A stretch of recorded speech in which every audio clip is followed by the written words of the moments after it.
The rehearsal dinner was at Lakeside Country Club. White tablecloths, fresh flowers on every table, a string quartet playing softly near the windows overlooking the lake. I sat at the head table between my neighbor Margaret and Bill's sister Carol, watching my son Kevin and his fiancée Ashley mingle with guests. 75 people, friends, family, Ashley's wealthy parents holding court near the bar. Kevin looked handsome in his navy suit, confident, happy. I felt proud. My only child about to get married.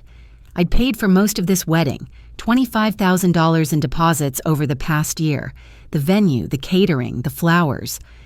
But seeing him smile like that, I thought, worth it.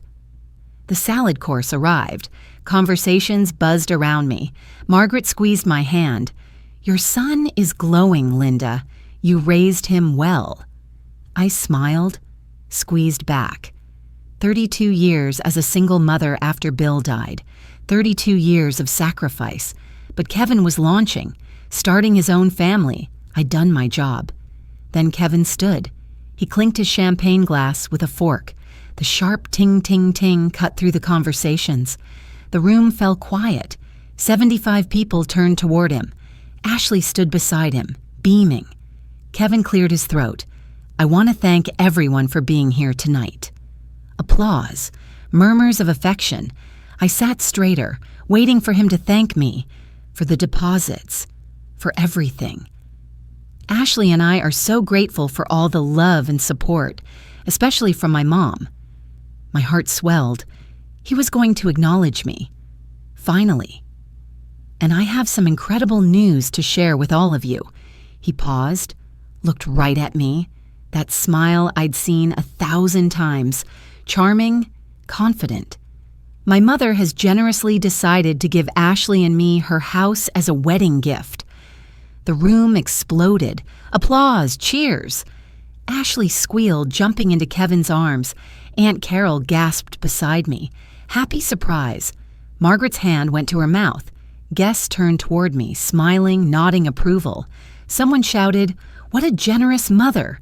Another voice, "Wow, that's incredible."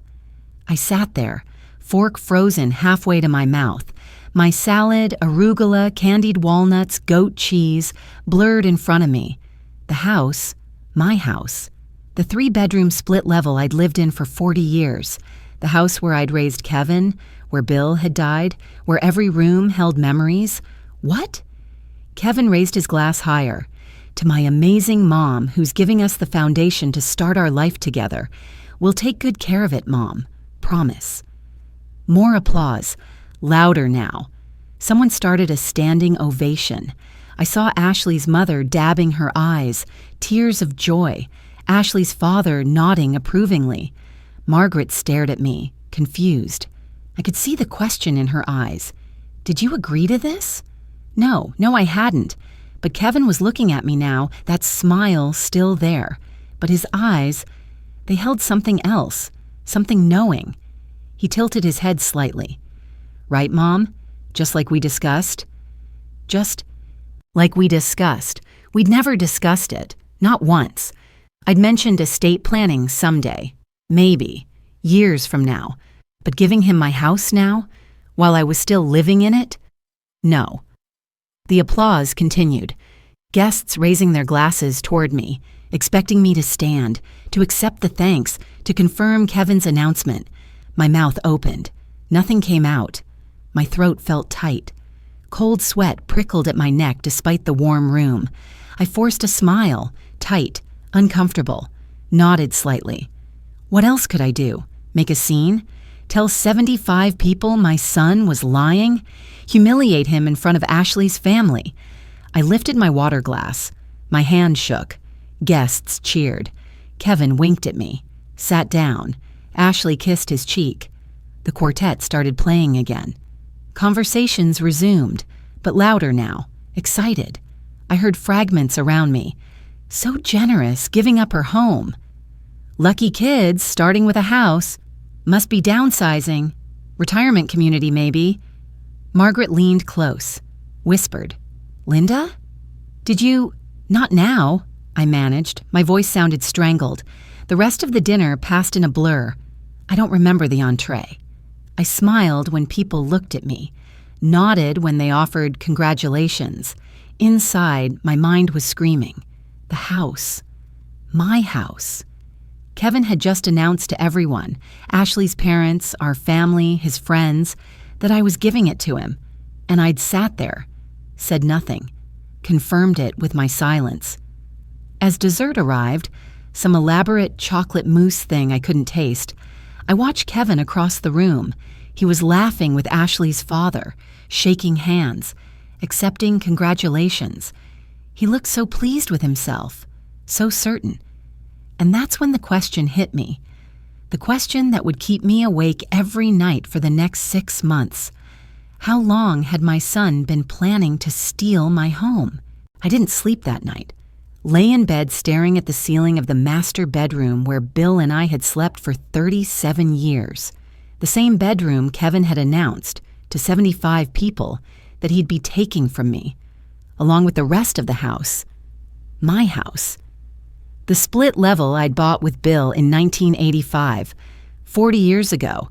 Kevin was born the next year, came home from the hospital to the nursery we'd painted yellow, took his first steps in the living room, learned to ride a bike in the driveway. Every room held memories. Bill had died in the den 10 years ago, heart attack, sudden. I'd found him in his recliner, newspaper still in his lap. The hospice people had been kind, but they'd asked, did I want to move? Start over somewhere without the memories? No, the memories were all I had left. Now Kevin wanted to take them, take the house, while I was still living in it. I got up at 5:30 Sunday morning, made coffee at the kitchen table where our family had eaten 1,000 meals. Bill's chair still faced the window overlooking the backyard. I'd never moved it. Couldn't. Some mornings, I still set 2 mugs out before remembering. The garden outside was blooming. I'd planted those roses 20 years ago with Bill, spent every spring weeding, pruning, caring for them, my therapy, my meditation, hands in soil, morning sun, birds singing. The garden was mine in a way nothing else was, except now Kevin thought everything was his. Over 32 years, I'd given Kevin everything I had, $75,000 for college, paid in full from my retirement fund so he'd graduate debt-free, no student loans, clean start, then $40,000 when his first business failed in 2015. He'd wanted to open a consulting firm, needed startup capital. I co-signed the loan. He promised to pay me back. Never did. Another $30,000 for business attempt number 2 in 2019, a marketing agency that lasted 11 months. I was still making those payments myself. $15,000 for his car down payment 3 years ago. And just last year, $25,000 in wedding deposits, engagement party at that expensive restaurant, venue, catering, flowers Ashley had to have, $185,000 total. Over 32 years of his life, double shifts when he was young, delayed my own retirement by 4 years, lived frugally while Kevin lived comfortably. I thought I was building his future. Turns out I was funding his entitlement. Kevin had always struggled with money. 3 businesses failed. Jobs never lasted more than 18 months. There was always a reason. The market shifted. His partner screwed him. The economy tanked. Never his fault, and I'd always believed him, always helped, because he was my only son, because after Bill died, Kevin was all I had. Looking back now, I could see the pattern. Kevin asked. I gave. Kevin failed. I rescued. Over and over. 32. Years of the same cycle. And I'd never said no. Not once. The red flags had been there. I'd just been too trusting to see them. 3 months ago, Kevin had started asking questions about my estate planning. Casual questions over Sunday dinners.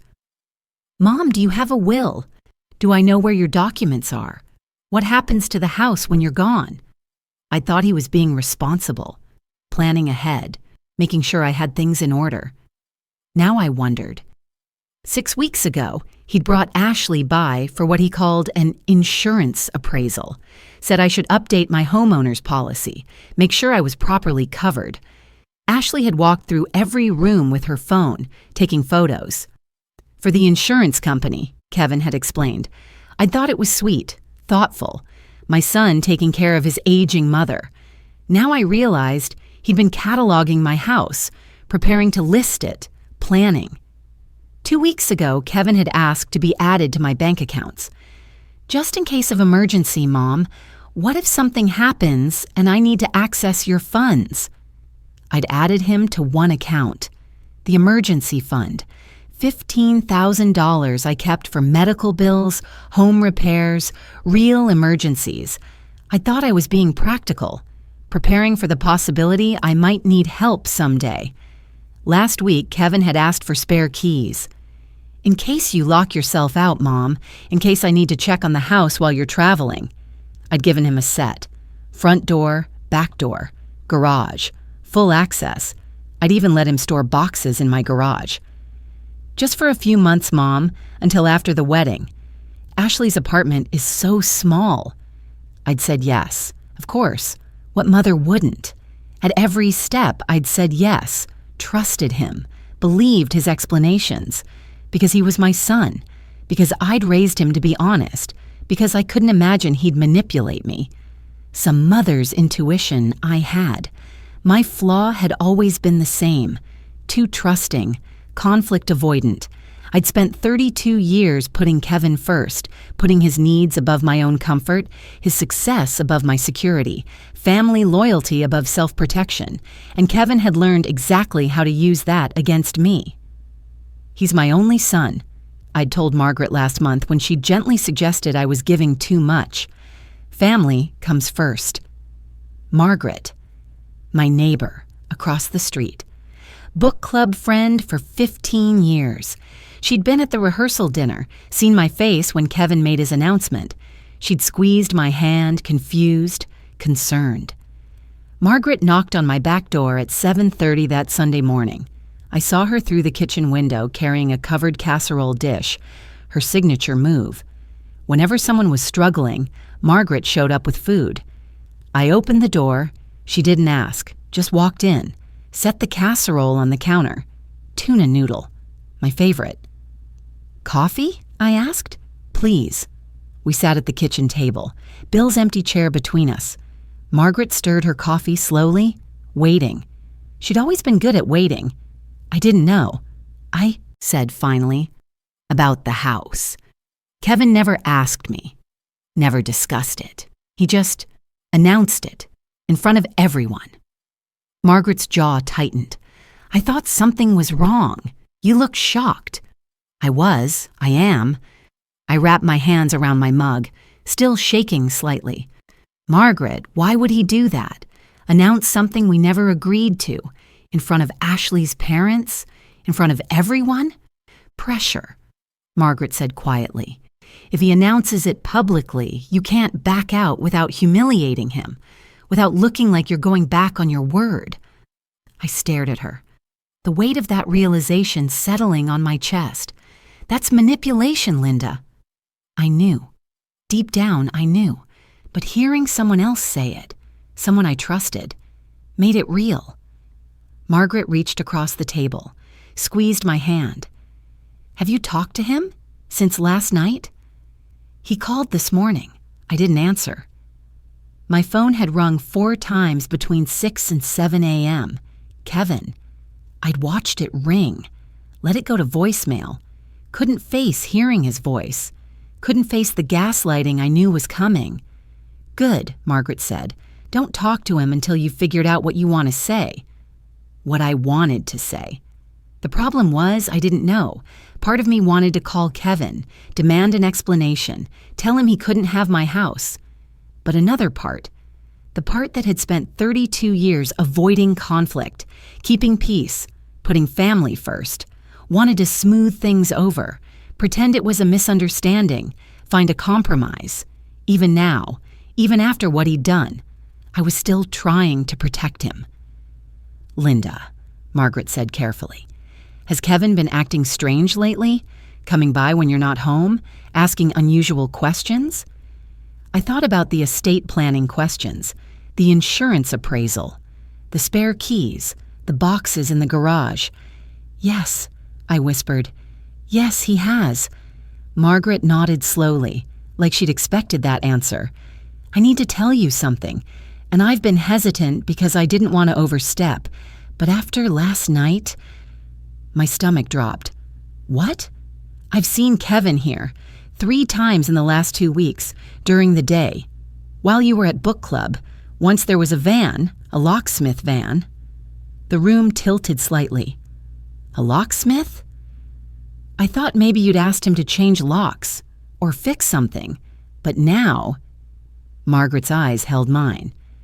Linda, has Kevin been inside your house without your permission? I didn't know. God help me, I didn't know.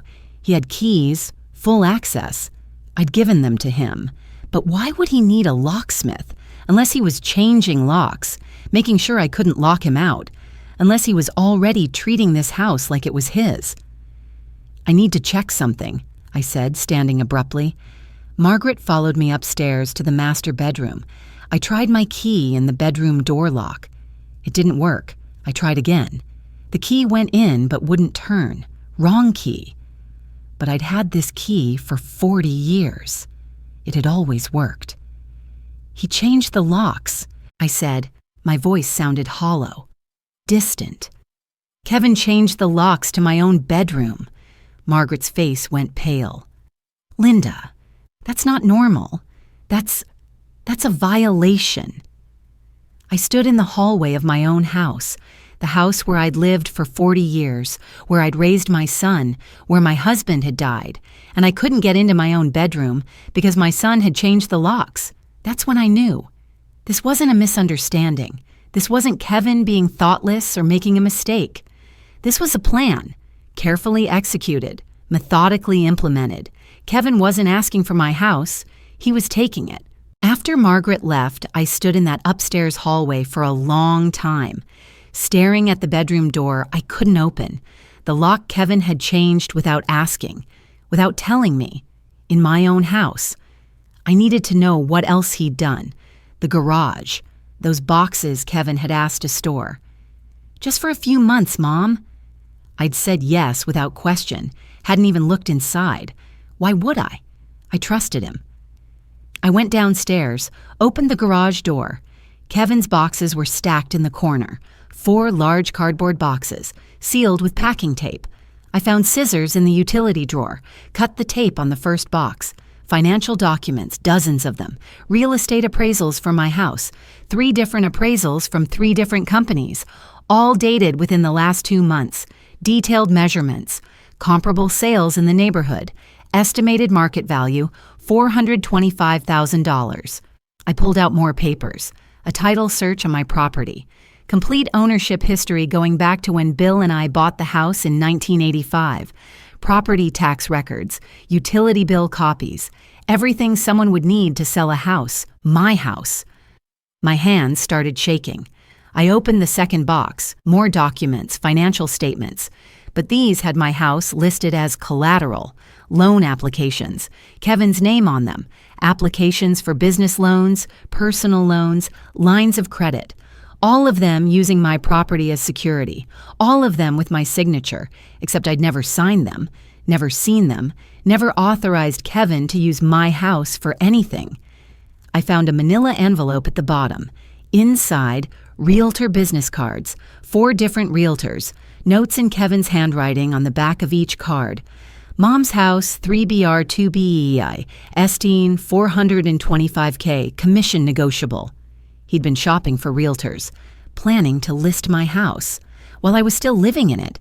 The third box held more of the same. Copies of my homeowner's insurance policy, photos of every room, the ones Ashley had taken during that insurance appraisal. Notes about repairs needed before listing. Kitchen outdated. Bathroom remodel would add value. Stage living room for showings. Kevin had been planning this for months, systematically, methodically, every detail documented, and I'd been completely blind. I sat on the garage floor surrounded by evidence of my son's betrayal. Dust motes floated in the afternoon sunlight. The concrete was cold beneath me. I could smell cardboard and old motor oil. My mind was racing, but my body felt numb. My phone rang. Kevin. I let it go to voicemail. It rang again immediately. I turned the phone over. Couldn't look at his name on the screen, but I needed to search more. Needed to know the full extent of what he'd planned. I pulled out my laptop, sat at the kitchen table, Bill's empty chair still facing the window, typed my address into Google, then into Zillow, and there it was. My house. Listed as coming soon. Photos of the exterior. Photos of the interior. Every room Ashley had photographed. The living room where Kevin had taken his first steps. The kitchen where we'd eaten 1,000 family meals. The master bedroom I could no longer access. The description read, charming 3-bedroom split level in desirable neighborhood. Well maintained. Family home transferring to new owners post-wedding. Available mid-October. Mid-October. 2 weeks after Kevin's wedding. He'd already scheduled when I'd be out. When he'd take possession. When he'd sell. I stared at the listing, at photos of my own house posted publicly, online, for anyone to see. Kevin hadn't asked, hadn't discussed, he'd just done it, posted my house like it was already his. My phone rang again. Kevin. I couldn't avoid him forever. I needed to hear what he'd say, needed to hear how he'd explain this. I answered. Mom, thank God, I've been calling all morning. Kevin's voice was bright, cheerful, like nothing was wrong. Kevin, I found the documents in the garage. Silence. Brief. Then, what documents? The appraisals, the title search, the realtor business cards. My voice was remarkably steady, calm, even though inside I was screaming. Mom, those are just... I was doing research for estate planning, making sure everything's in order for the future. The Zillow listing, Kevin. You posted my house online. Another pause. Longer this time. When he spoke again, his tone had changed. Harder. Mom, you're overreacting. Ashley and I need a place to start our marriage. You said family comes first. You said you wanted to help us. I never said you could have my house. We talked about this. At Sunday dinner 3 weeks ago. You said when you were gone, everything would be mine anyway. We're just moving the timeline up. I felt cold. Ice cold. Kevin, I said we'd discuss estate planning someday, years from now. I never agreed to give you the house now, while I'm still living in it. Mom, you're 67. You don't need a 3-bedroom house. You should be downsizing anyway, moving to a retirement community. This is what's best for everyone. What's best for me is keeping my home. You're being selfish. His voice had an edge now, sharp. Ashley's family gave us a Mercedes, Mom, and you can't even give us a house you don't need? I do need it. I live here. You're embarrassing me. I announced it at the rehearsal dinner. Everyone knows. Ashley's parents know. If you back out now, I look like an idiot, like my mother went back on her word. There it was. The manipulation Margaret had predicted. The public announcement had been deliberate. A trap. If I said no now, I'd be the bad guy. The mother who humiliated her son, who went back on her promise. Except I'd never made a promise. Kevin, I'm not giving you my house. He was quiet for a long moment. When he spoke, his voice was cold. We'll see about that, Mom. We'll see. He hung up. I sat there holding my phone. My hand was trembling. My whole body was trembling. That wasn't my son. That wasn't the little boy I'd raised. The person on that phone call was a stranger. Calculating, manipulative, entitled, and angry that I'd said no. My phone buzzed. A text from Kevin. You're making a huge mistake. Don't do this to our family. Another text. Ashley is devastated. Her parents are asking questions. You need to fix this. Another. I have rights too. That house should be mine. I turned off my phone. Couldn't read anymore. Couldn't handle the guilt trip, the gaslighting, the threats. I went back to the garage, looked at the 4th box. Hadn't opened it yet. Part of me didn't want to know what else was inside, but I had to know, had to see how deep this went. I cut the tape, Opened the box. Papers. Dozens more. But these were different. Bank statements. My bank statements. Printed out. Highlighted. Kevin had been tracking my accounts. Deposits, withdrawals, balance amounts. There was a notebook. Kevin's handwriting. A budget. His budget.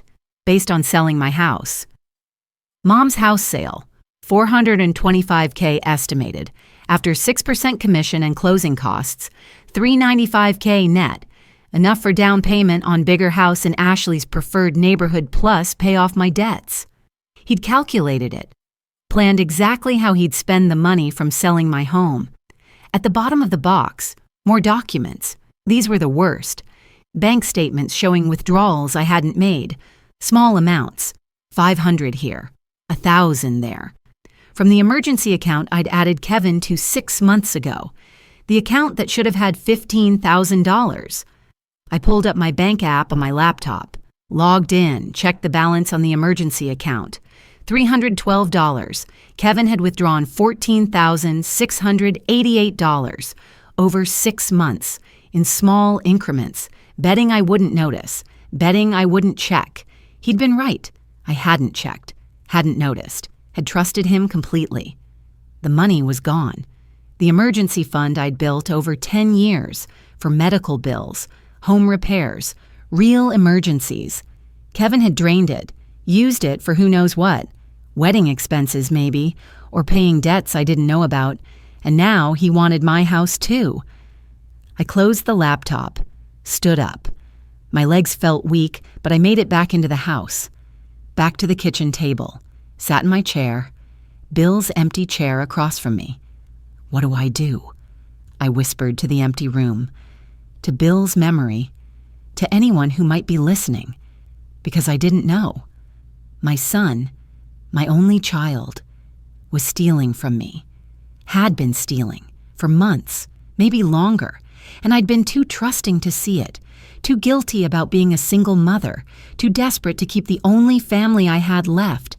But Margaret's words echoed in my mind. That's manipulation, Linda. She was right. This was manipulation, calculated, deliberate, not a mistake, not a misunderstanding, a plan. And I needed a plan of my own. The next morning, I made a call I never thought I'd make, to my financial advisor. Tom Brennan. I'd worked with him for 15 years, trusted him with my retirement accounts, my savings, everything. Tom, I said when he answered, I need you to pull all of Kevin's activity on my accounts, all of it, every withdrawal, every transaction where his name appears. Can you do that? Of course, Linda. His voice was concerned, professional. Is everything okay? No, I said quietly. Everything is not okay, and I need to know exactly how not okay it is.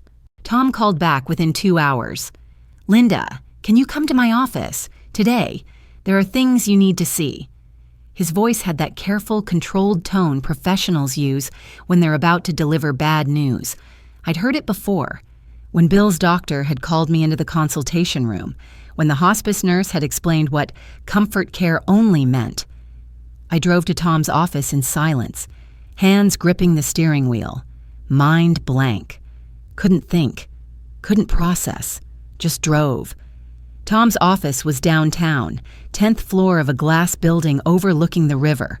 I'd been here dozens of times over 15 years, always for good news, retirement planning, investment updates, steady growth, safe harbor.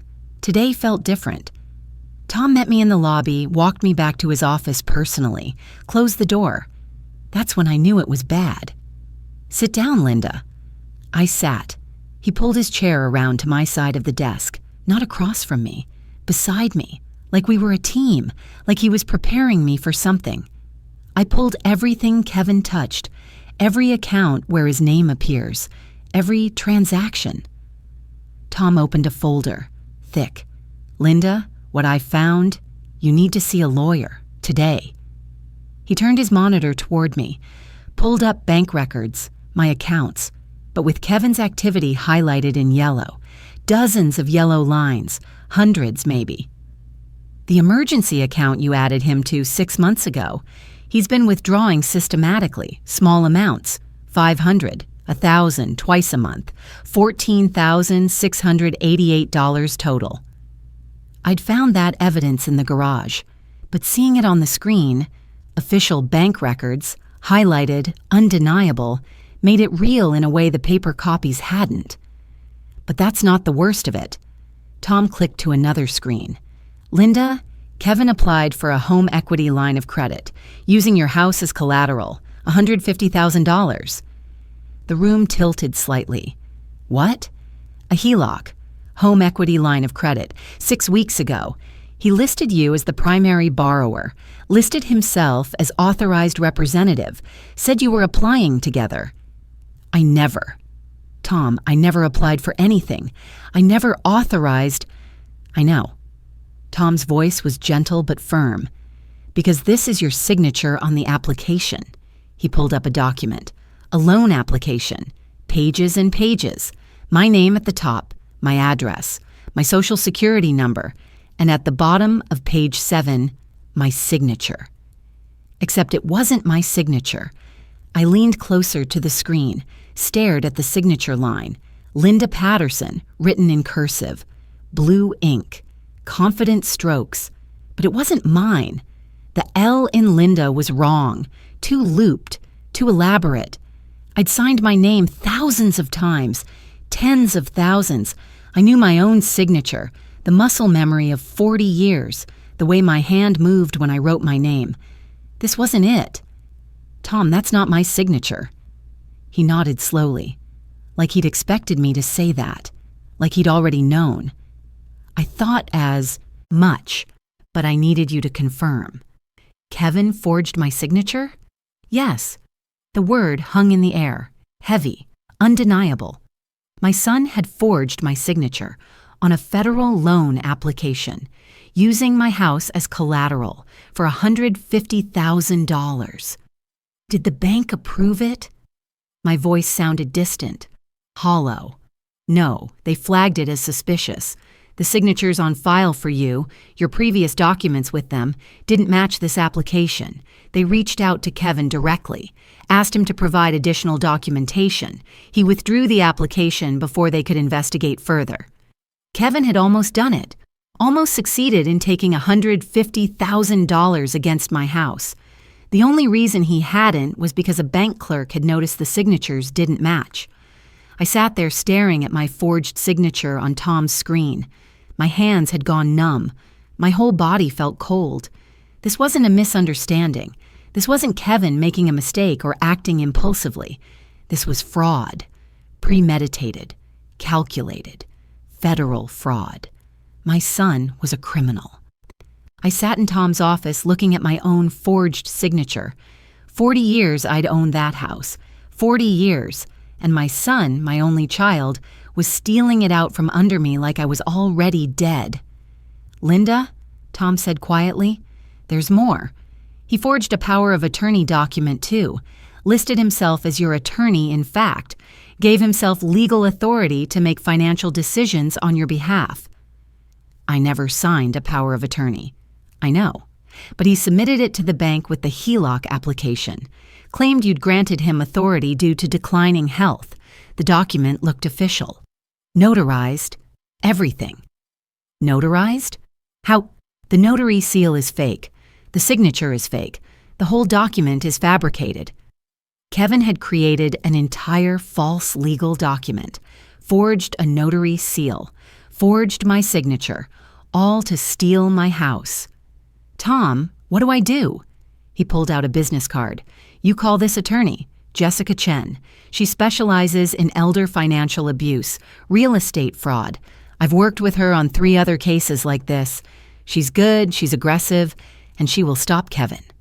I took the card, stared at it. Attorney at law, elder abuse, real estate litigation. My son had turned me into a statistic, an elder abuse case, a victim. But that wasn't all Tom found. Tom pulled up another screen.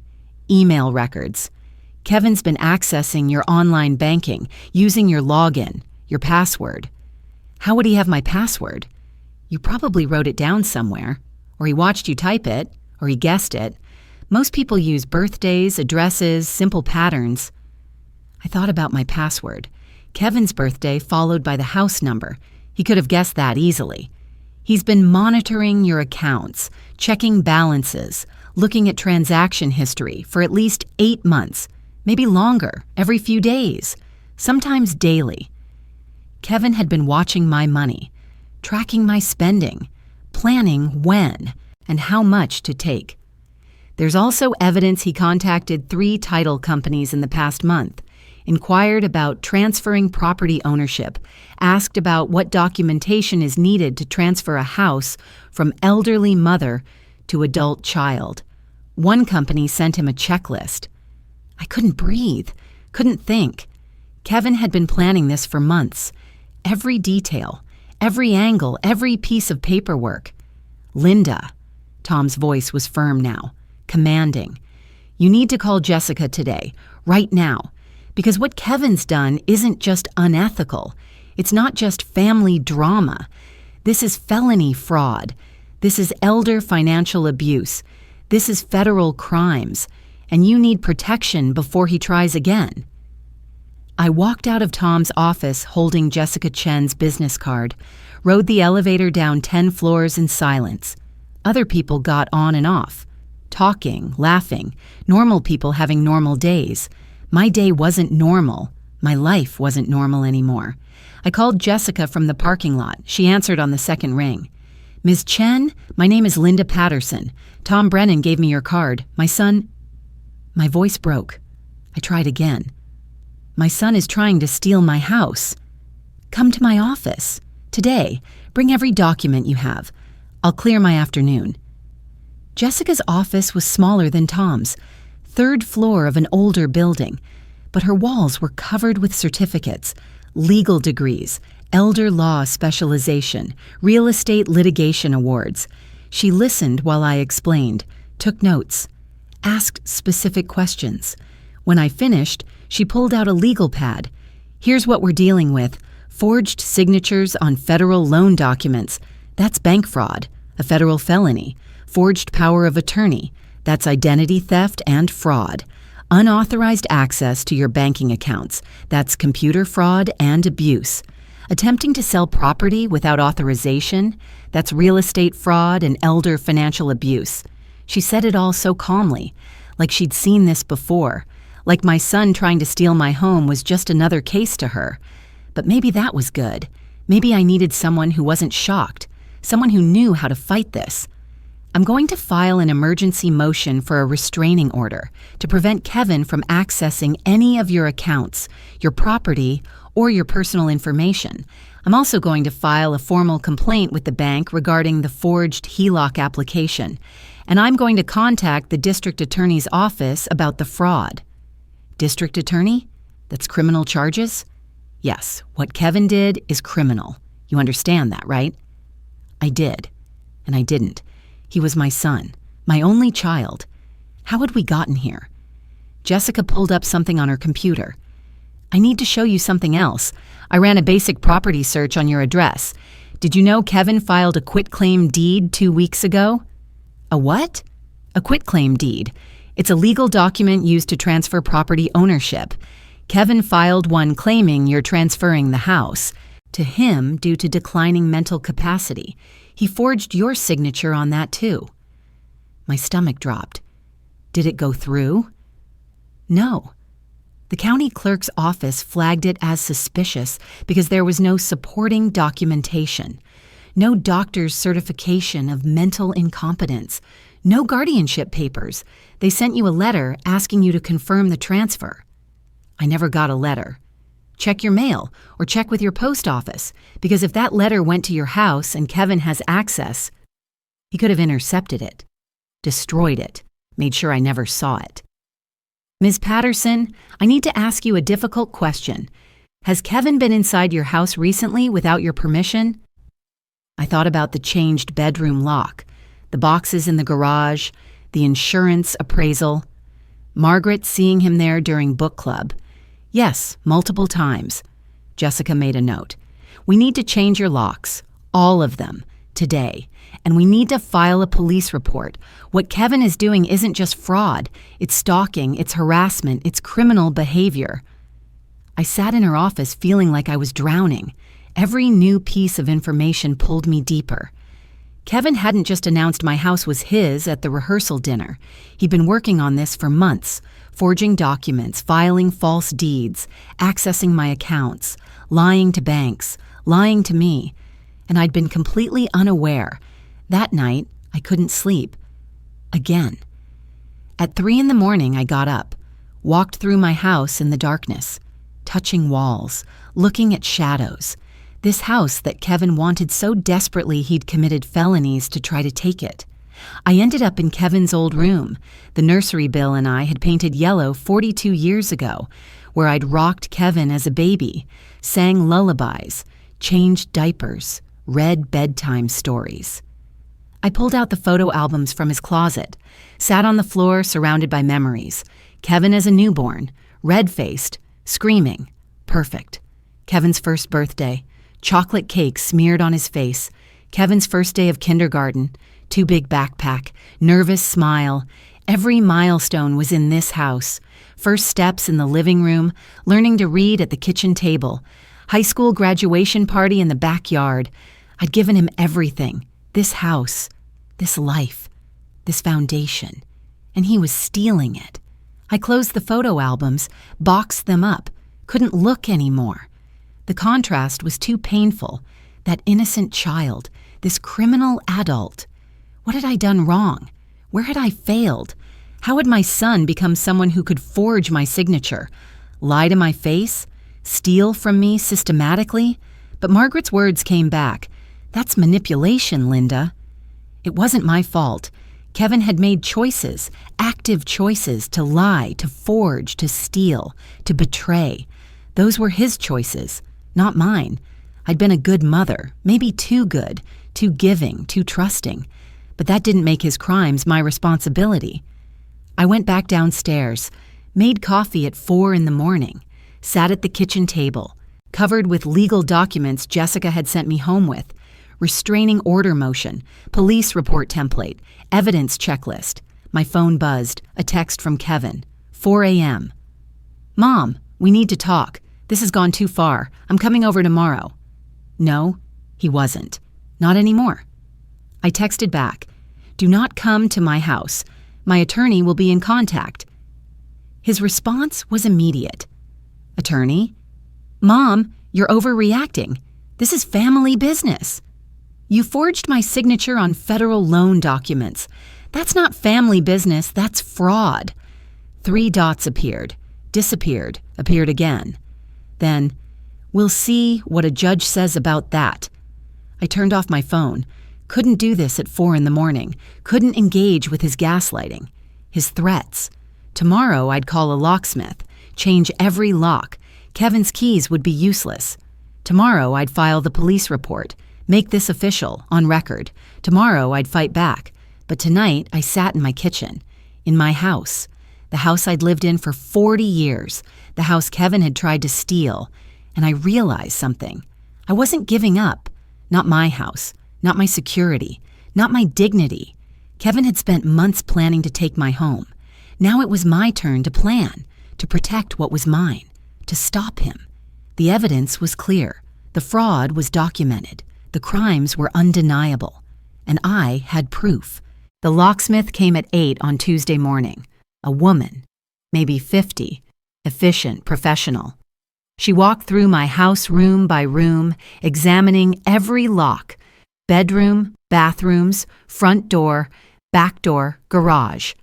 Someone changed your bedroom lock recently, she said. Within the last month, the hardware is newer than the others. My son did that without asking. She looked at me. Something in my voice must have told her this wasn't a normal locksmith call. You want me to change everything?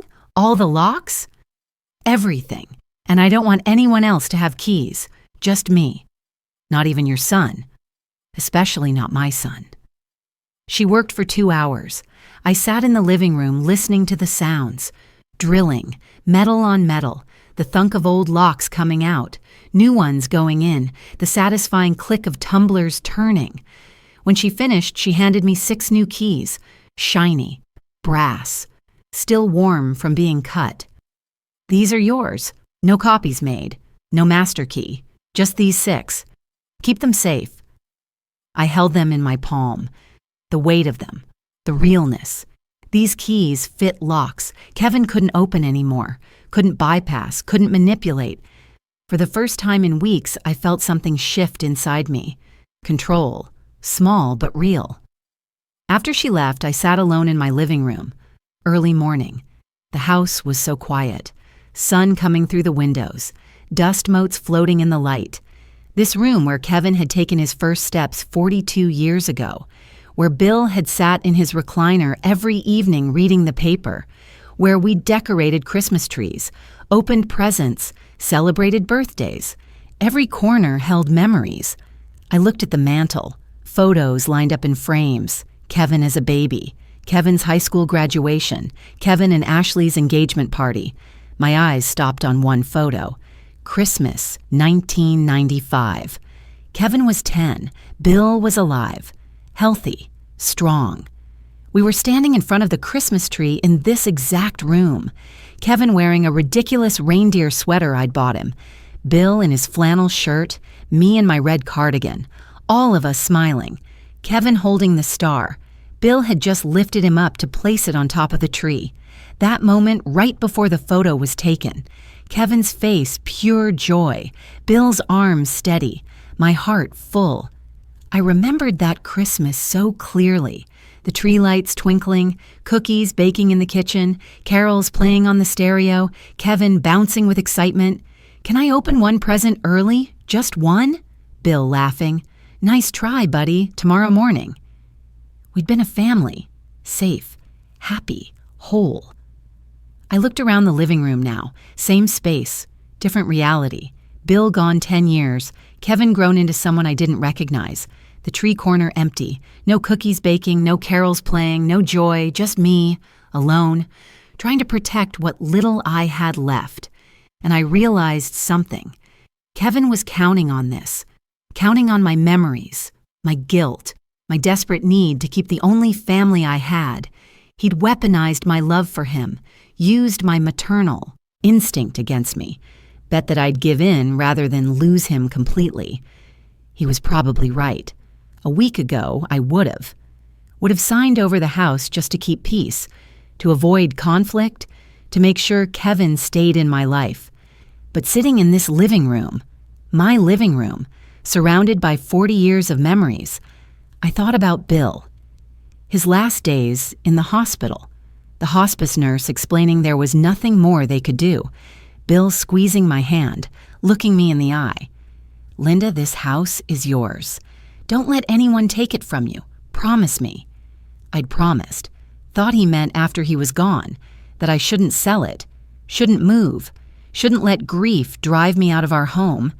I didn't know he meant protect it from our own son, but maybe Bill had seen something I hadn't, some flaw in Kevin, some entitlement, some willingness to take rather than earn. Maybe Bill had been warning me, and I'd ignored it, ignored every red flag, every warning sign. For 32 years, I'd told myself Kevin would grow up, mature, learn responsibility, become the man I'd raised him to be. He hadn't. He'd become someone who forged signatures, stole money, lied to my face, manipulated family gatherings, committed federal crimes, and I'd enabled it. Every time I'd said yes, every time I'd paid his debts, every time I'd rescued him, every time I'd put family loyalty above my own security. My flaw had been too much trust, too much love, too much sacrifice. But maybe, sitting in this quiet room holding new keys in my hand, maybe my flaw could become my strength, because I knew how to be loyal, how to commit, how to fight for what mattered. I'd fought to keep this house after Bill died, fought to raise Kevin alone, fought to build a career, save for retirement, create security. Now I'd fight to keep what was mine. I stood up, walked to the mantel, looked at that Christmas photo one more time. Kevin's innocent face, 10 years old. Pure joy. That child deserved protection, deserved a mother's love, deserved everything I'd given him. But that child was gone. The man who'd replaced him, the man who'd forged my signature, didn't deserve my house, didn't deserve my retirement, didn't deserve my silence. I took the photo down, and the engagement photo, and the high school graduation photo. Didn't throw them away, didn't destroy them, just removed them. Took them upstairs, put them in a box in Kevin's old room, not erasing him, not pretending he didn't exist, just seeing him clearly. I went back downstairs. The mantel looked bare, empty spaces where the photos had been, but also cleaner somehow, lighter, room for something new. I picked up my phone, called Jessica Chen. Ms. Chen, it's Linda Patterson. I'm ready. File the restraining order, file the police report, whatever it takes. I want to stop him. Good, Jessica said. I'll have everything filed by this afternoon. And Linda, you're doing the right thing. Was I? I didn't know. Felt like I was breaking my own family, turning my son over to lawyers, potentially to police, to criminal charges. But what choice did Kevin give me? He'd drawn the battle lines, made his moves, committed his crimes. I was just responding, defending, protecting what was rightfully mine. I sat down at the kitchen table, Bill's empty chair still there, always there. And I thought about what he'd say if he were alive, if he could see what Kevin had done. Bill would be heartbroken, but Bill would also tell me to fight. Bill had always been practical, protective, clear-eyed about right and wrong. You're not giving up your house, Linda, he'd say. That's our house, 40 years. You don't just hand that over, not to anyone, not even to him. I could almost hear his voice, almost feel his presence, almost smell his aftershave, that woody, musky scent he'd worn for 37 years. Bill wasn't here, but his words at the hospital, "Don't let anyone take it from you." Those words were here, embedded in my memory, a promise I'd made, a promise I intended to keep. I sat on the porch that evening, looking at my garden. 40 years I'd lived here, raised my son here, buried my husband's ashes under the oak tree in the backyard. This was my home, my sanctuary, my foundation, and I wasn't giving it up without a fight. The roses were blooming, pink and white against the green lawn. I'd planted them 20 years ago with Bill, spent every spring since then weeding, pruning, caring for them. Some years they thrived, some years they struggled, but they always came back, always bloomed again. Maybe I was like those roses, surviving, adapting, still here despite everything trying to take me down. Kevin had tried to steal my home, but he'd underestimated me, underestimated my will, my strength, my refusal to be a victim. I was 67 years old, a widow, a retired teacher, a mother who'd given everything to her only child. But I was also a homeowner, a woman who'd survived loss, a fighter when pushed too far. Kevin wanted my house? He'd have to go through me, through Tom, through Jessica, through the legal system, through every protection I could put in place.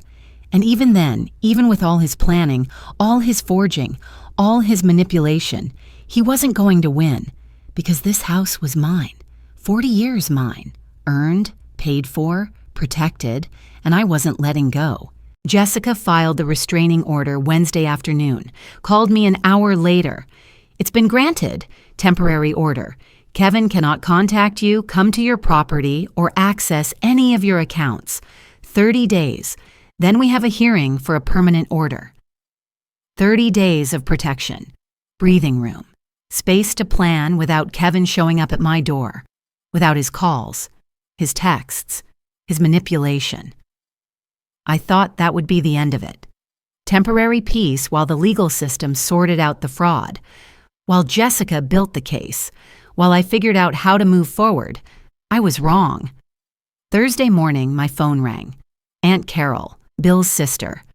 I almost didn't answer, couldn't handle more family drama, But Carol had been kind at the rehearsal dinner, concerned when Kevin made his announcement. Maybe she'd understand. "Linda, what's going on?" Kevin called me crying, said you've filed legal papers against him, said you're trying to destroy his life. Not, "Are you okay?" Not, "What happened?" Just, "Kevin's crying. Kevin's upset. What are you doing to him?" I took a breath, stayed calm. "Carol, Kevin forged my signature on federal loan documents. He's been stealing from my bank accounts. He tried to file a fake deed to take my house. This isn't me destroying his life. This is me protecting myself." Silence. Then, "Kevin said you misunderstood, that it was a miscommunication, that you gave him permission to handle your finances." I never gave him permission to forge my signature. "Linda, he's your son, your only child. Can't you work this out privately? Families shouldn't involve lawyers. It's embarrassing." Embarrassing. Kevin had committed federal fraud, and Carol was worried about embarrassment. "Carol, I love Kevin, but what he did is criminal. I have to protect myself. Bill would be heartbroken watching his wife and son fight like this." That stung, using Bill against me. Bill who'd said, "Don't let anyone take it from you." Bill who would have told me to fight. Bill would want me to protect our home. I said quietly, "I'm sorry, Carol, but I'm not backing down." She hung up. I sat there holding the phone. The family division had begun. Over the next 2 days, I got calls from Kevin's cousins, some supportive, some accusatory. "How could you do this to Kevin?" "He made a mistake. Can't you forgive him? You're tearing the family apart." But also, I always thought Kevin was entitled. "Good for you, standing up for yourself. Do what you need to do, Linda. We're behind you." The family was splitting, taking sides, and I was at the center of it. Friday afternoon, another call. Unknown number, I answered. "Mrs. Patterson, this is Diana Morgan, Ashley's mother." My stomach dropped. Ashley's wealthy parents, the Mercedes givers, the people Kevin had been trying to impress. "Mrs. Morgan, I'll be direct. Our daughter expected that house. The house you announced, publicly I might add, that you were giving Kevin and Ashley as a wedding gift. Ashley's already told her friends. We've already made plans based on that property." I never announced anything. Kevin announced it, without my permission. That's not how Ashley remembers it. She says you agreed. She says it was your idea. Of course, Ashley lied. Of course she backed Kevin's story. They'd been planning this together. Those emails Tom found. Those photos during the insurance appraisal.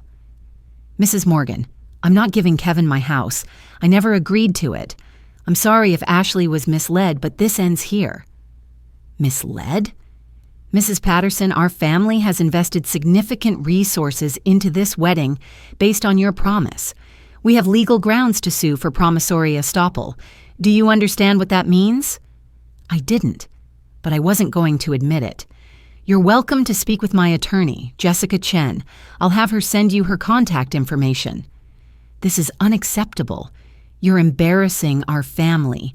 Ashley is devastated." "I'm sorry Ashley is hurt, but I'm protecting my home. Goodbye, Mrs. Morgan." I hung up before she could respond. My hands were shaking. Promissory estoppel, legal threats, Ashley's parents attacking me now, too.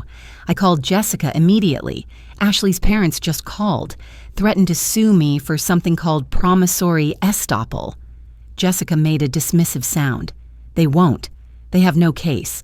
Promissory estoppel requires proof you made a clear promise they relied on to their detriment.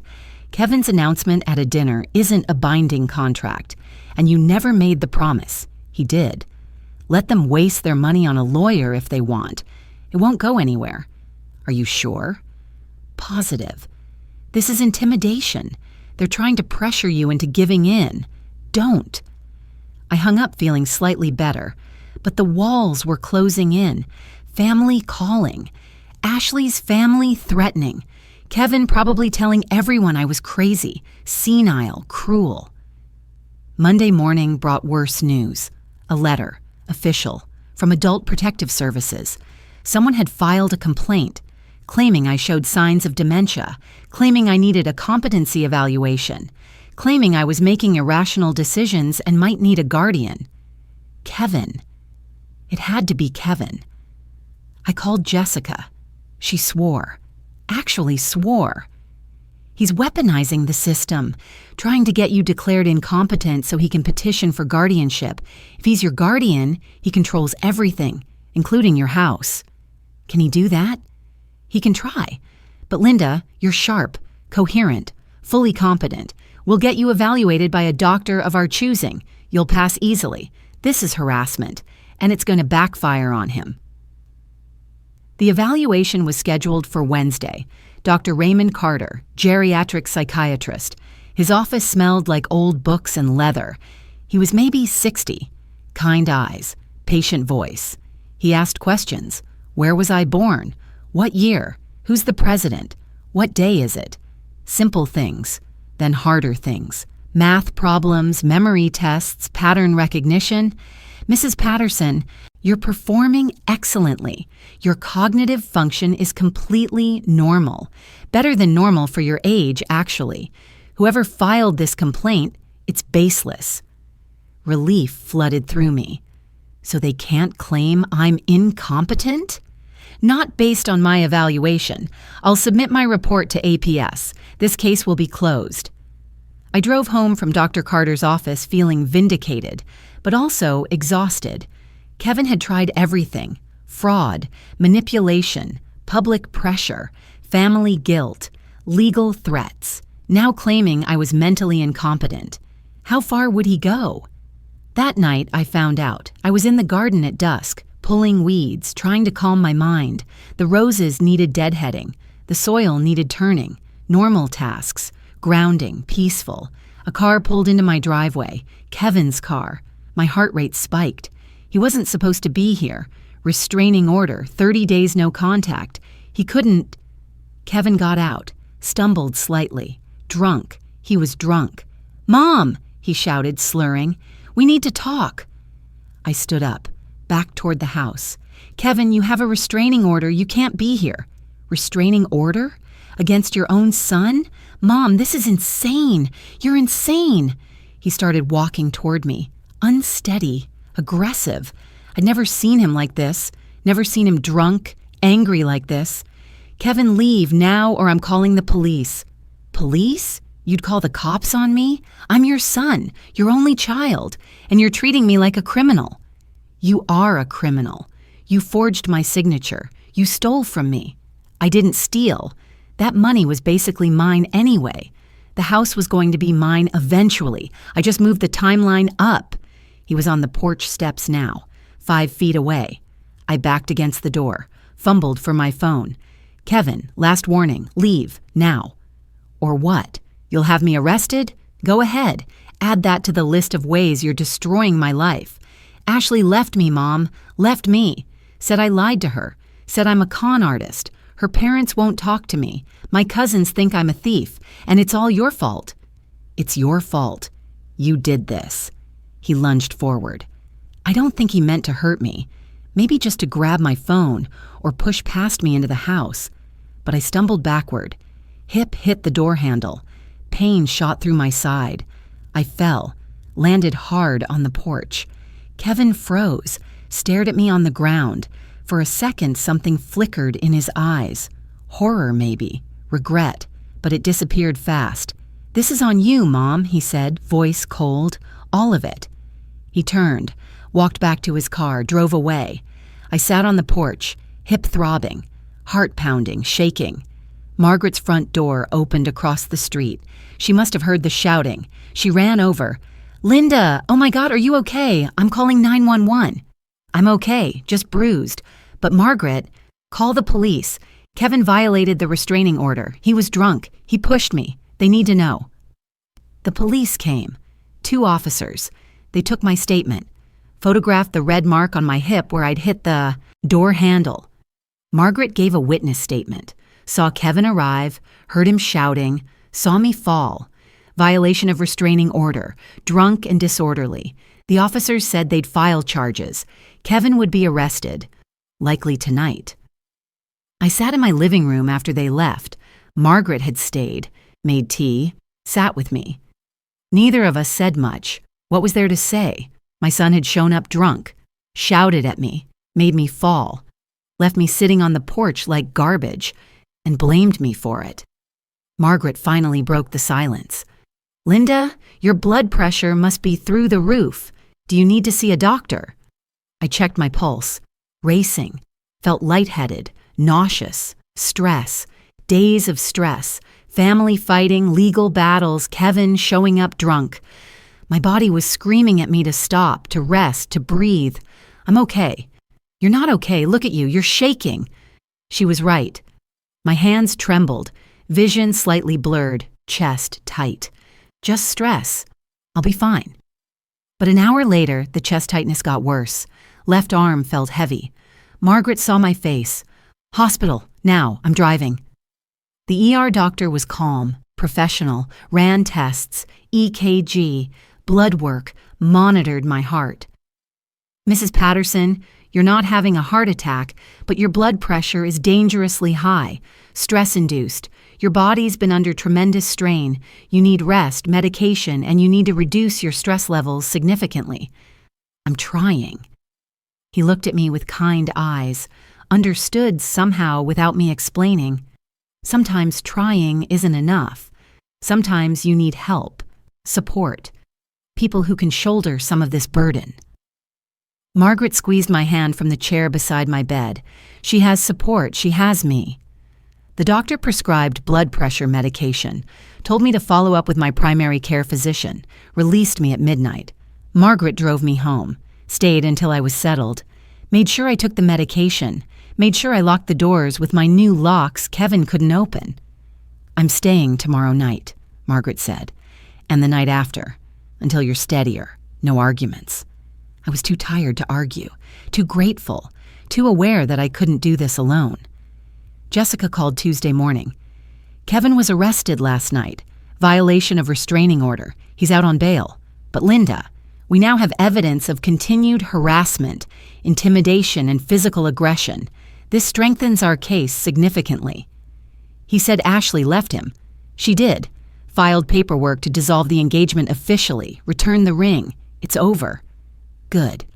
Maybe without Ashley, Kevin would wake up, see what he'd done, get help, stop. But I doubted it. Tom called that afternoon. "Linda, I froze the joint emergency account. Completely. Kevin can't access it anymore. And I've flagged all your accounts for fraud alerts. If anyone tries anything, forged signatures, unauthorized access, you'll be notified immediately. Protection, professional, methodical. The net was tightening around me, not trapping me, protecting me."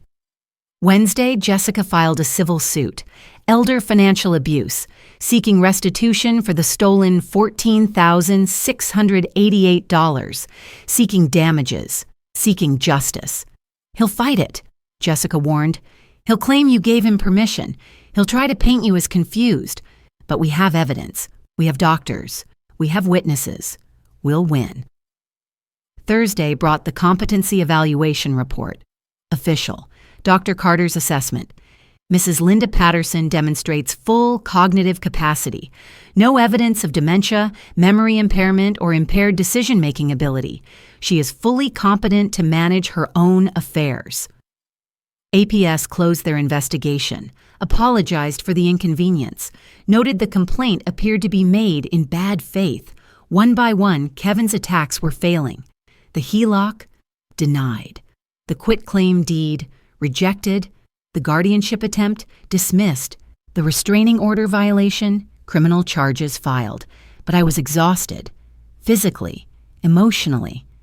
Every morning I woke up wondering what new attack Kevin would try, what new manipulation, what new threat.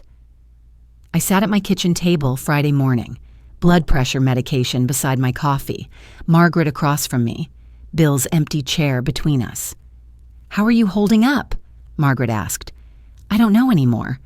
I thought filing the restraining order would make it stop, but it just made Kevin angrier, made him more desperate.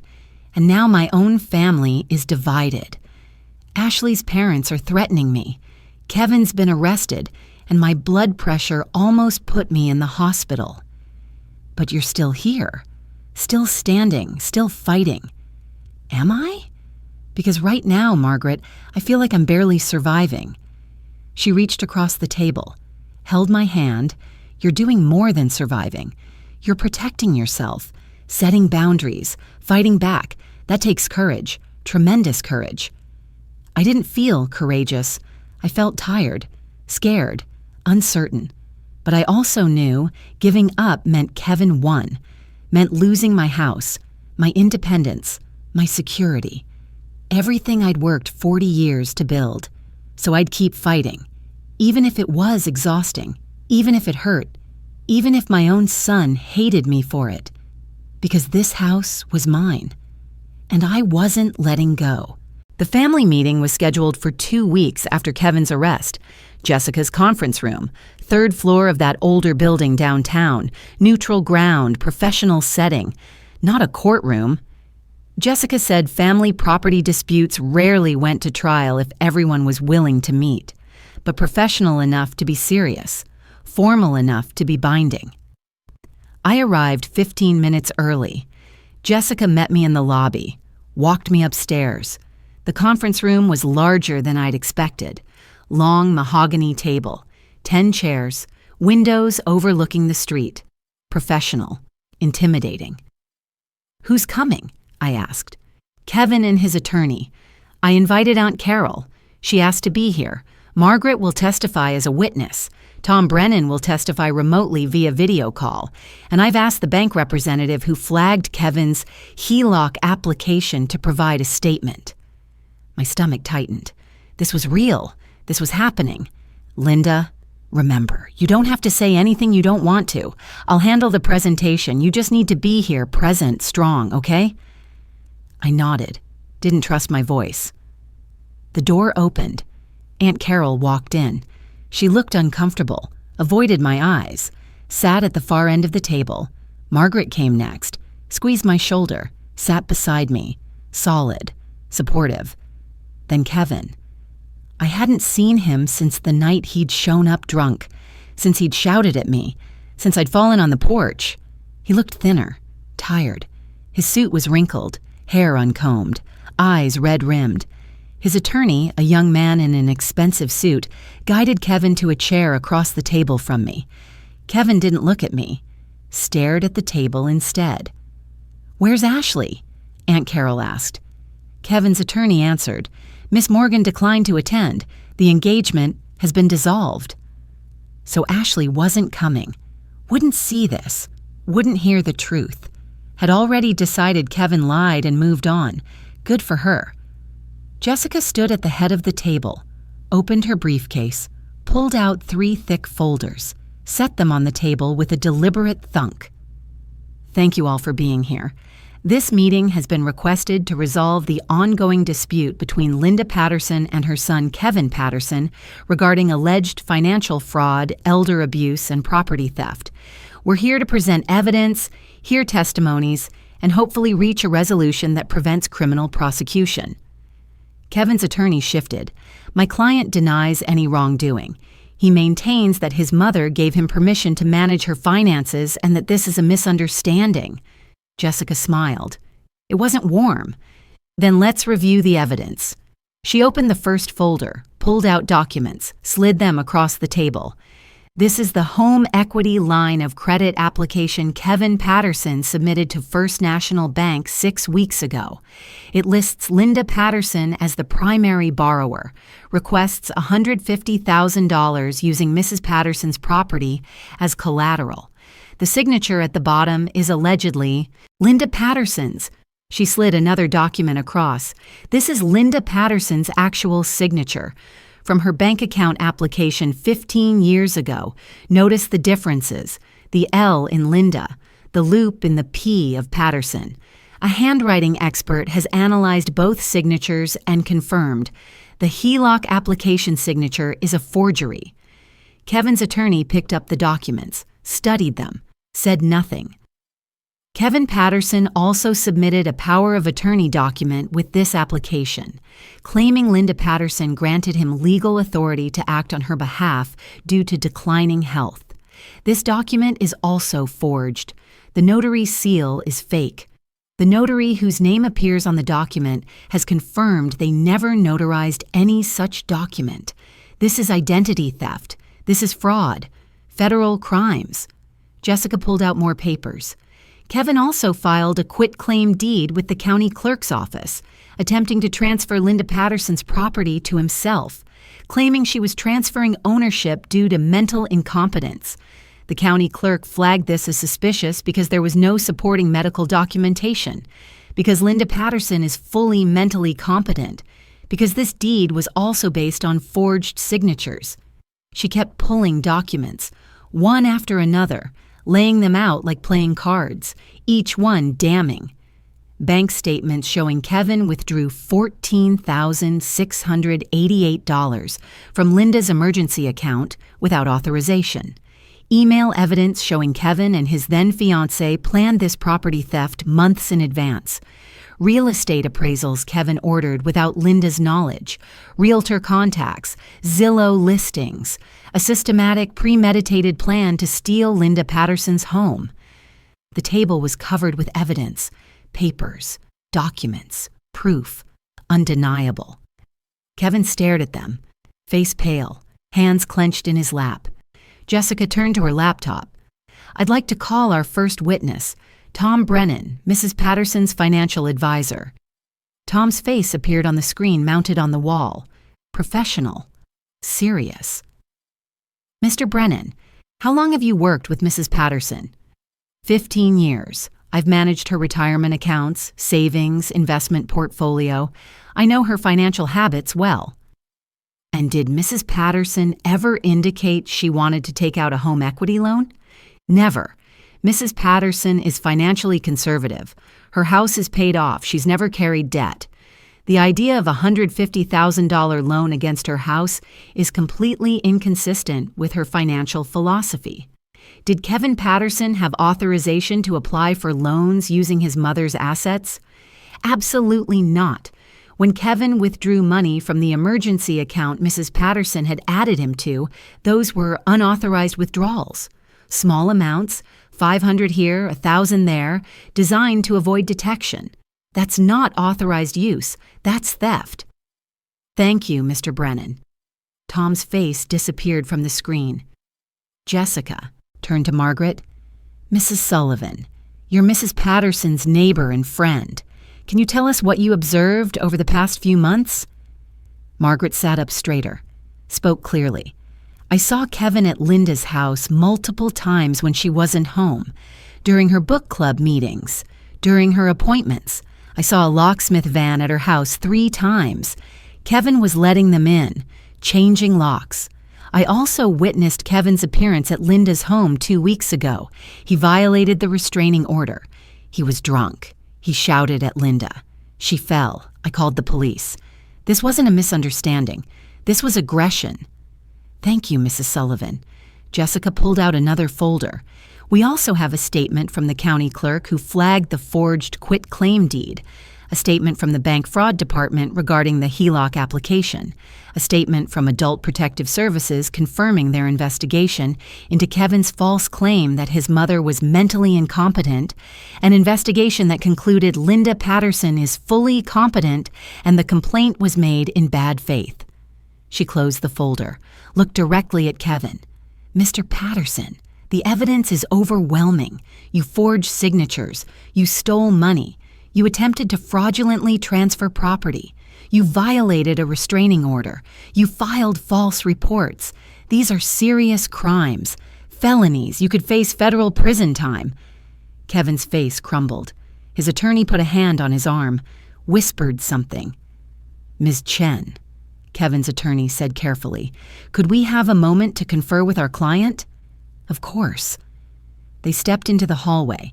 Jessica, Margaret, Aunt Carol, and I sat in silence. The evidence was still spread across the table. Undeniable. Irrefutable. Aunt Carol finally spoke. Quietly. "I didn't know. Linda, I didn't know it was this bad. He told me it was a misunderstanding, that you'd given him permission. He lied to you too, I said. He lied to everyone. 5 minutes later, Kevin and his attorney returned. Kevin's eyes were red. He'd been crying. His attorney spoke. My client would like to make a statement. Kevin stood, unsteady, gripping the chair back, looked at me for the first time. Mom, I'm drowning. His voice broke. I'm drowning. I have $200,000 in gambling debts, casinos, online poker, sports betting. It started 5 years ago, small, just for fun, but it got worse and worse. I kept losing, kept betting bigger, trying to win it back. And now I owe $200,000 to people who are threatening me, who've threatened to hurt me if I don't pay. I sat frozen. Gambling, $200,000, 5 years. Ashley's family is wealthy. Her parents gave us a Mercedes. She expected a certain lifestyle. I couldn't tell her I was broke, that I owed money to casinos, that I'd destroyed my credit. So I thought, the house just sits there. You don't use all 3 bedrooms. When you die, I get it anyway. Why not now? When I need it? He was crying now, tears streaming down his face. I thought if I sold the house, I could pay off the debts, start over, give Ashley the life she expected, and you could downsize, move somewhere smaller, cheaper. It made sense in my head. It was just moving up the timeline. Except it's not your timeline to move, Jessica said coldly. It's not your house. It's not your decision. I know that now, but I was desperate, drowning. I couldn't think straight. Aunt Carol was crying too, quiet tears running down her face. Margaret reached for my hand under the table. I looked at Kevin, really looked at him, and I saw it. Not the confident man who'd announced at the rehearsal dinner, not the manipulative son who'd forged signatures, but a broken, addicted person who'd made terrible choices and destroyed his life. I felt sad, not angry anymore, just sad. For the little boy in the reindeer sweater, for the man he could have been, for the relationship we'd lost. Kevin, I said quietly, you could have asked me for help, told me you were struggling. We could have figured something out, gotten you treatment, worked on the debts. But instead, you lied. You forged my signature. You tried to steal my home. You made me the enemy instead of asking me to be your ally. I know. I'm sorry. I'm so sorry, Mom. Sorry isn't enough. Jessica stood. Mr. Patterson, here are your options. Option 1. Mrs. Patterson presses full charges.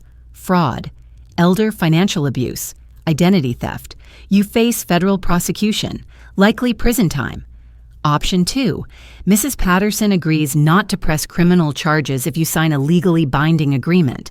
You pay restitution for the stolen $14,688. You agree to enter 90 days of inpatient gambling addiction treatment. You maintain a no-contact order for 6 months. After treatment and after demonstrating sustained recovery, you may petition to resume limited contact with your mother, but you forfeit any claim to her property, ever. Option 3. We go to trial. You fight these charges. You likely lose and face maximum sentencing. Kevin's attorney leaned close, whispered. They talked quietly for a minute. My client chooses option 2, the attorney said, treatment and restitution. Jessica pulled out documents, a contract, pages and pages. She slid them across to Kevin. Read this carefully. Sign at the bottom. This is binding. If you violate any terms, criminal charges will be filed immediately. Kevin read, slowly, his hands shaking. After 10 minutes, he picked up a pen, signed. Jessica countersigned, handed a copy to his attorney, a copy to me. This meeting is concluded. Mr. Patterson, you're expected to enter treatment within 72 hours. Your attorney has the facility information. Restitution payment plan will be established with Mrs. Patterson's financial advisor. Kevin stood, looked at me, opened his mouth like he wanted to say something, closed it, walked to the door, stopped. "Mom, I really am sorry. I hope someday you can forgive me." "I hope someday you can forgive yourself," I said. "Get help, Kevin. Real help. Fix yourself. Maybe then we can talk." He nodded, left. His attorney followed. Aunt Carol stood. "Linda, I owe you an apology too. I should have listened, should have believed you." "It's okay, Carol. He lied to all of us." She hugged me. Brief, awkward, but real. Then she left too. Just Jessica, Margaret, and me remained. Jessica gathered the documents, put them back in folders. This was the right outcome. Treatment instead of prison. Restitution instead of ruined lives. But Linda, don't feel guilty about this. You did what you had to do. You protected yourself. When Jessica handed me back my property deed, I felt relief.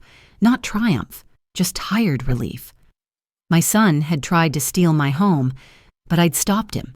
That had to be enough. Margaret drove me home. We didn't talk much. What was there to say? I'd just watched my only son sign away any claim to my house. Watched him admit to gambling addiction. Watched him leave for 90 days of treatment. I'd won. Legally, financially. My house was secure. My accounts were protected. Kevin couldn't hurt me anymore. But sitting in Margaret's car, driving through familiar streets toward the house I'd fought so hard to keep, I didn't feel victorious. I felt hollow, exhausted, sad. I'd lost my son. Maybe not forever. Maybe treatment would help. Maybe someday we'd rebuild something. But right now, today, I'd lost him. And even though I knew I'd done the right thing, protected myself, set boundaries, refused to be a victim, it still hurt. Because he was still my son. Still the baby I'd rocked in that yellow nursery. Still the 10-year-old placing the star on the Christmas tree. And I loved him, despite everything. Despite the fraud and the lies and the manipulation, I loved him. And that made this hurt even more. The weeks after the family meeting passed slowly, carefully, one day at a time. Kevin entered inpatient treatment 72 hours after signing the agreement.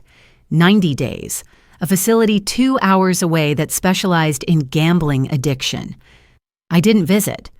The agreement said no contact for 6 months, and honestly, I needed the space, needed time to breathe, to heal, to remember who I was without the constant crisis. The wedding never happened, invitations were canceled, deposits forfeited. Ashley moved back to her parents' house, then to another state within a month. I heard through Aunt Carol that Ashley was dating someone else by Thanksgiving, a lawyer from her father's firm, someone with money, someone stable, someone who hadn't tried to steal his mother's house. I hoped she was happy, hoped she'd learned something, but mostly, I just hoped I'd never hear from her or her parents again. The extended family slowly sorted itself. The cousins who'd called me cruel stopped calling altogether. Carol maintained cautious contact, called once a week, asked how I was, never mentioned Kevin unless I brought him up first. We weren't close anymore, but we weren't hostile, just careful. The supportive cousins, the ones who'd said, "Good for you, Linda," those relationships strengthened. They checked in, invited me to Thanksgiving, to Christmas, reminded me I wasn't alone even if Kevin was gone. Family had shifted, broken in some places, grown in others, not what I'd imagined, but real. The legal resolution took longer. Tom worked with Jessica to create a payment plan for the $14,688 Kevin had stolen. Small monthly payments from Kevin's income once he finished treatment and found work. It would take years to repay fully, but it was something. Acknowledgement, restitution. More importantly, I updated my estate plan. Completely. Tom and Jessica walked me through every document, made sure I understood every clause. The new will was explicit. Upon my death, my house would be sold. Proceeds would go to a charitable foundation that provided legal aid to elderly abuse victims. Kevin would receive a $10,000 bequest, not because he deserved it, but because I couldn't completely erase my only child from my will. $10,000. Enough to acknowledge our relationship, not enough to enable him. The trust was structured to prevent any challenges. Any manipulation, any attempts to contest the will would result in Kevin forfeiting even the $10,000.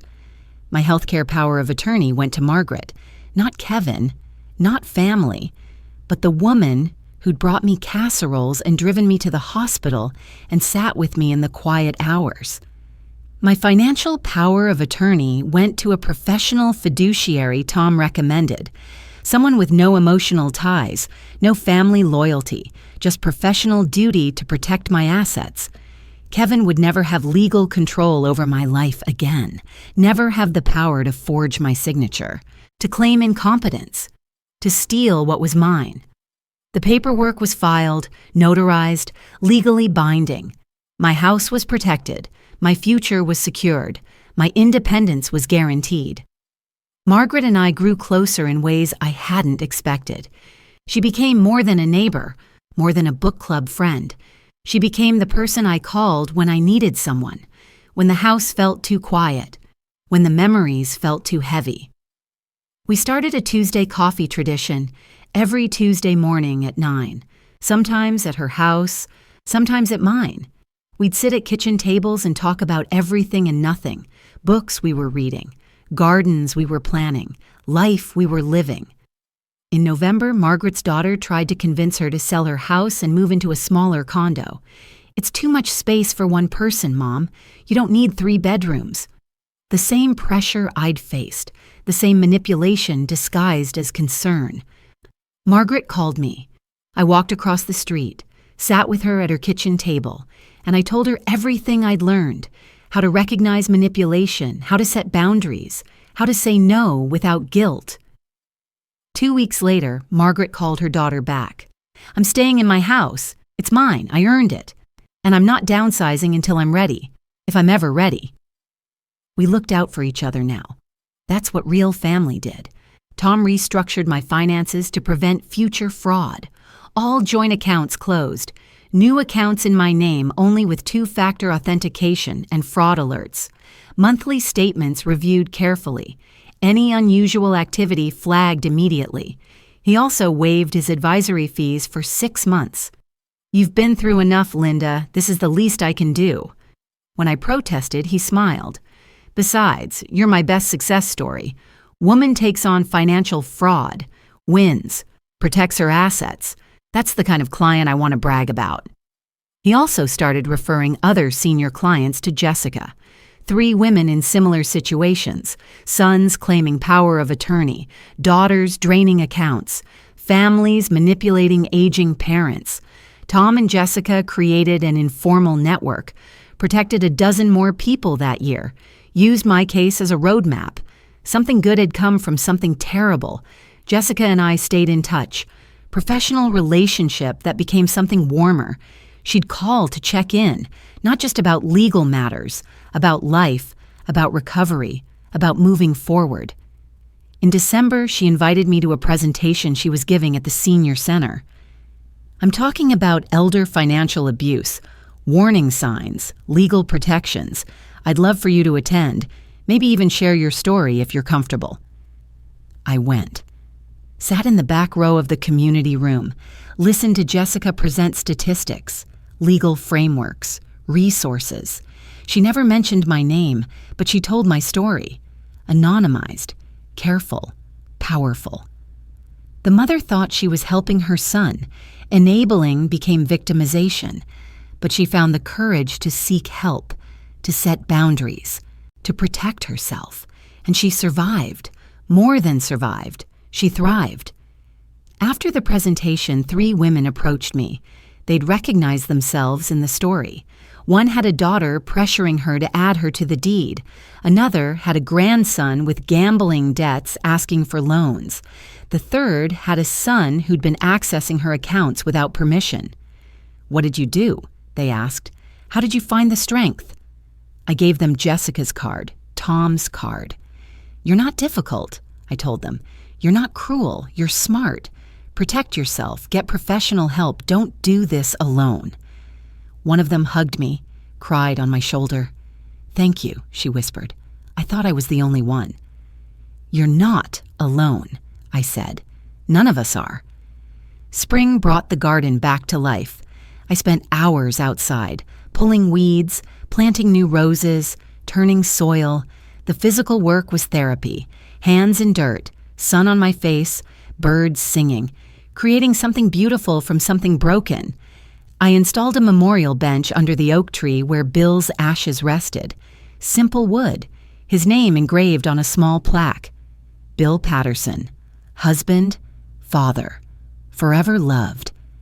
I'd sit there in the evenings, watch the sunset, talk to Bill in my head, tell him about Kevin, about the treatment, about the house being safe, about Margaret and Tom and Jessica, about surviving. "I kept my promise," I'd say to the empty air, to Bill's memory, to myself. "I didn't let anyone take it.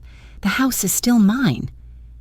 The garden became my sanctuary again, not haunted by Kevin's betrayal, just peaceful, renewed, a place where things grew despite damage, despite drought, despite harsh winters, just like me. In June, 3 months into Kevin's treatment, I received a letter, forwarded through Jessica. No return address, Kevin's handwriting. "Mom, I'm 3 weeks into my second month here. They're making me look at why I do the things I do, why I lie, why I manipulate, why I think I'm entitled to things I haven't earned. It's hard, really hard, facing yourself like this. I know I hurt you.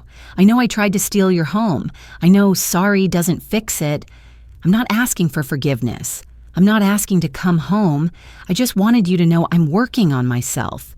For the first time, I'm being honest about the gambling, about the debts, about who I've become. I'm sorry, Mom, for all of it." I read the letter twice, sat at the kitchen table, Bill's empty chair still across from me, and felt complicated things. Glad Kevin was in treatment, glad he was facing his addiction, sad it had come to this, sad we'd lost so much time, angry he'd hurt me so deeply, hopeful he might heal, uncertain if we'd ever rebuild anything. I didn't respond immediately, folded the letter, put it in a drawer. Maybe I'd write back someday, after the 6 months were up, after Kevin finished treatment, after he proved real change. But not now. Not yet. I needed more time, more space, more healing of my own. I wrote in my journal instead, private thoughts I didn't have to share. Kevin sent a letter. He's working on himself. I hope he succeeds. I really do. But my safety comes first. My home comes first. My peace comes first. That's not selfish. That's survival. Book club returned to my house that summer. The first gathering there since before the rehearsal dinner, since before Kevin's announcement, since before everything fell apart. I hosted, made coffee, set out pastries from the bakery. We sat in my living room, the same room where I'd boxed up Kevin's photos, and discussed the book, laughed, argued about plot points, planned next month's selection. Afterward, when everyone was leaving, Sarah, one of the longtime members, squeezed my hand. "It's good to be back here, Linda. Good to see you strong again." I looked around my living room, my house, the house I'd fought for, protected, kept. "It's good to be strong," I said. "It's good to be here." 6 months after the family meeting, I woke up on my 68th birthday in my own bed, in my own house, the house Kevin had tried to take, the house I'd fought to keep, the house that was still mine. I made coffee and sat on the front porch, morning ritual. The air was cool, October in full swing, leaves turning red and gold, the neighborhood waking up around me, dogs barking, cars starting, normal sounds of normal life. Margaret waved from across the street. Already dressed for our Tuesday coffee date, even though it was Saturday. She'd probably bake something, bring it over later with a candle stuck in the middle, sing happy birthday off key. We'd laugh, drink too much coffee, talk about books and gardens and life. My garden was blooming. The roses I'd planted in spring were thriving, pink and white against the green lawn. The memorial bench under the oak tree had weathered beautifully. I'd sit there most evenings, watch the sunset, feel Bill's presence, feel grateful. The house felt different now, lighter somehow, protected. The new locks Kevin couldn't open, the estate plan he couldn't challenge, the legal protections that meant I'd never wake up wondering if today was the day he'd try again, because he couldn't. The paperwork was ironclad, the boundaries were set. The house was mine until I decided otherwise. Not Kevin's decision, not family pressure, not guilt or manipulation or lies. Mine. Kevin had completed his 90 days of treatment in September, sent me a card for my birthday. Simple. Mom, happy birthday. I'm 60 days sober from gambling, taking it one day at a time. Hope you're well. Love, Kevin, I'd texted back. Brief. Careful. Thank you. Proud of your sobriety. Keep going. Small steps. Maybe someday we'd have coffee. Maybe someday we'd talk about something other than his recovery and my boundaries. Maybe someday we'd rebuild something that resembled a relationship, but maybe not. And I'd learned to be okay with that. I'd spent 32 years putting Kevin first, his needs, his comfort, his success. And I'd called it love, called it family loyalty, called it being a good mother. Now I knew better. Love without boundaries wasn't love, it was enabling. And family loyalty that required me to sacrifice my security wasn't loyalty, it was manipulation. I'd learned that boundaries weren't cruelty. Saying no wasn't abandonment. Protecting myself wasn't selfishness. It was survival. It was wisdom. It was necessary. I lived alone now. But I wasn't lonely. Margaret across the street. Book club every month. Garden club in the spring. Tuesday coffee tradition. Cousins who called. Aunt Carol's careful weekly check-ins, Tom's quarterly financial reviews, Jessica's occasional lunch invitations. I had people. Real people. People who respected my boundaries, people who showed up without expecting me to give up pieces of myself. That was enough. More than enough. The senior center presentation Jessica had given in December led to something bigger. 5 women contacted her after hearing about my case. Tom referred 3 more clients. By spring, Jessica had helped a dozen people protect themselves from family exploitation, set up trusts, filed restraining orders, recovered stolen money. My case became a template. Jessica used it, anonymized always, to train other attorneys, to educate seniors, to show that fighting back was possible, that setting boundaries was brave, that surviving was victory enough. One woman, 75 years old, called me directly. Jessica had given her my number with my permission. Her daughter wanted her to sign over her house. For estate planning purposes, Mom, to avoid probate. Don't do it, I told her. Get a lawyer, a real lawyer, not someone your daughter recommends. And don't feel guilty about saying no. You're not difficult, you're smart. She called back 3 weeks later. I hired an attorney, set up a trust. My daughter's furious. But my house is protected. Thank you, Linda. Thank you for showing me it's okay to say no. That felt good. Knowing my pain had helped someone else avoid theirs.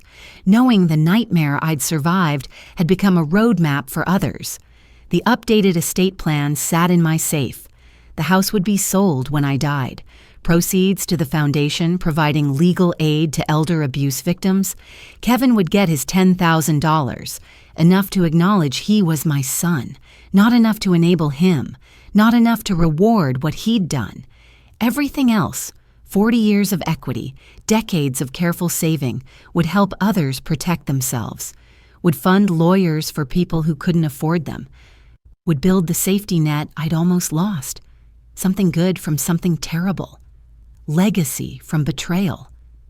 Looking back now, I can see the pattern so clearly. The red flags I ignored, the guilt I carried, the boundaries I never set. If I could go back, I'd act sooner. I'd say no earlier. I'd protect myself before the crisis hit.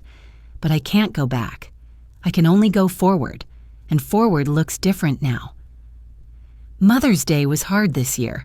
Kevin's 33rd birthday is coming up next month. I don't know if I'll send a card. Don't know if that's healing or backsliding. Don't know if I'm being strong or being cold. Some days I still wonder if I did the right thing, if I should have tried harder to work it out privately, if I destroyed my only child's life by refusing to be his victim. But then I look around this house, my house, the one I earned, the one I protected, the one I'm sitting in right now on my 68th birthday, drinking coffee, planning my day, living my life on my terms, not Kevin's, not guilt's, not fear's. Mine. I'm 68 years old. I survived my husband's death. I survived my son's betrayal. I survived a year that almost broke me, and I'm still standing, still in this house, still independent, still whole. Some days, I still can't believe it happened. My son tried to steal my home, but I stopped him. I protected myself. That counts for something. That counts for everything. What would you have done in my situation? Would you have confronted Kevin at that rehearsal dinner the moment he made his announcement? Would you have pressed criminal charges or chosen treatment like I did? Could you say no to your own child? Could you set boundaries with someone you love even when they're hurting? I didn't know I could, until I had to. If you're facing something similar, if someone you love is pressuring you, manipulating you, stealing from you, know this: you're not alone. You're not crazy. You're not cruel for protecting yourself. Get help. Call a lawyer. Talk to your bank. Tell someone you trust. Don't wait until it's a crisis. And remember, your home is yours. Your money is yours. Your life is yours. Don't let anyone take that from you, not even family, especially not family. I learned that the hard way, but I learned it, and I'm still here, in my house, on my terms, 68 years old, and finally free.